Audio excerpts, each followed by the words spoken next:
It was supposed to be an ordinary Tuesday evening. A father leaves home to pick up dinner for his family. Less than an hour later, he returns to a nightmare that would make headlines around the world. 3 young children, a respected nurse, a quiet suburban neighborhood. And one question that still divides experts today: what really happened inside the Clancy family home? This is the story of Lindsay Clancy, a case that isn't just about crime, but about mental illness, medicine, and whether tragedy could have been prevented. Before the headlines, Lindsay Clancy was known as a labor and delivery nurse at Massachusetts General Hospital. Friends described her as caring, intelligent, and devoted to helping mothers bring new life into the world. She was married to Patrick Clancy, and together they had 3 children: Cora, age 5, Dawson, age 3, Callan, just 8 months old. To outsiders, they appeared to be a happy young family living in Duxbury, Massachusetts. But according to family members and court filings, Lindsay had been struggling after the birth of her youngest child.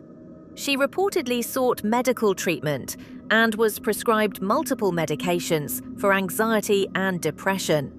Whether those treatments were enough, or even appropriate, would later become one of the biggest questions in the entire case. The evening began like countless others.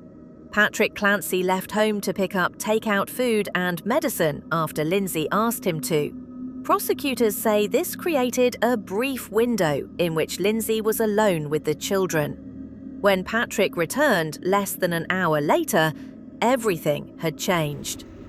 According to investigators, he discovered the children unconscious inside the home. Emergency crews rushed to the scene. The children were transported to hospitals. Despite desperate medical efforts, 5-year-old Cora, 3-year-old Dawson, and 8-month-old Callan all died from their injuries. Meanwhile, Lindsay was found outside after apparently jumping from a second-story window. She survived but sustained devastating spinal injuries that left her permanently paralyzed from the waist down. The nation was stunned. Most people have heard of postpartum depression. Fewer know about postpartum psychosis. While postpartum depression affects many new mothers, postpartum psychosis is extremely rare. It can involve hallucinations, false beliefs, extreme confusion, and severe changes in behavior. Medical experts consider it a psychiatric emergency requiring immediate treatment. Not everyone agrees that Lindsay Clancy met that diagnosis at the time of the incident. That disagreement has become one of the most important issues the jury may eventually have to consider. The case quickly spread across television, newspapers, podcasts, and social media.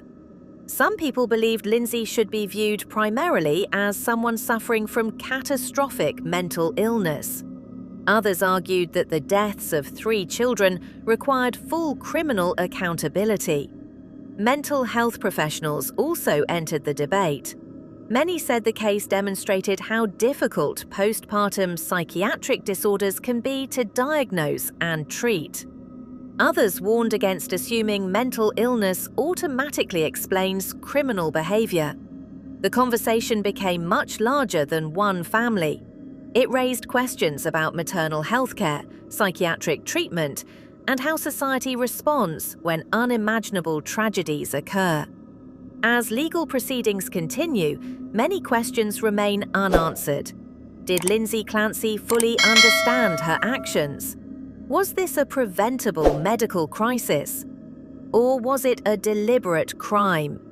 Those are questions that only the courts can ultimately decide based on the evidence presented.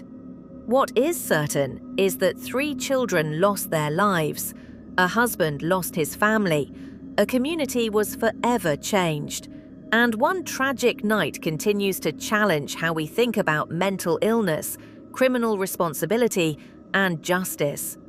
Some cases leave behind clear answers. This is not one of them. Instead, it leaves a heartbreaking reminder that the most difficult stories often exist in the space between medicine, law, and human tragedy.